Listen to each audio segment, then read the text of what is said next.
Atongoria mwena wa mung'ethaniro no mathiite na mbere na kuruta thirikari mahitia hindi ya micemanio ya kiuteti kaunti-ini ya Kitui ikiingira thiko ya keri. Matongoretio ni mutongoria wa DCP Rigathi Gachagua na Kalonzo Musyoka maugite arutani ni marakungio wara ni kwirwo mathamira mubango-ini wa SHA makiuga nduraruta wira.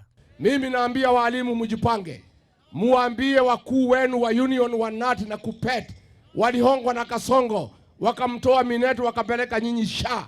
Muambie hao watu watoe nyinyi SHA wawekee nyinyi insurance ambaye mtapata heshima kama walimu wetu. Tumekubaliana? Atongoria maugite thirikari igarurukite na niyo arahuthira mikora kwagagia teti thini wa micemanio ya muingi oro undu umwe na kwagagia muingi na indo ciao. Ameunda kikosi ya goons, amepatia Murkomen, wanapanga na PS anaitwa Nixon Koril, wanapanga na wasaliti wa jamii.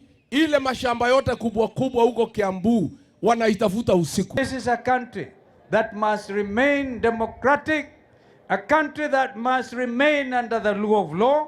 And you, Mr. President, if you don't stop your goonism, we will take you back to the ICC. Wangapi wanasema hivyo?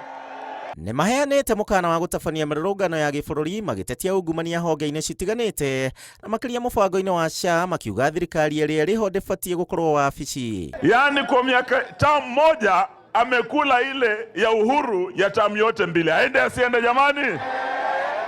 Si ashakula second term yake? Juzi ameenda kule Italy, amepitia pale Dubai. Si unajua hapo ndio anaenda kufanya madili ya kuongezea bei ya mafuta? Akipitia kule akitoka mtasikia tena hata bei ya stima inapanda. Nani amesabaratisha maendeleo ya Ukambani? Nani anadharau Kalonzo Musyoka kiongozi wetu? Kasongo aende asiende? Handu-ini ha Inooro TV, njĩtagwo Gĩchimo Joseph.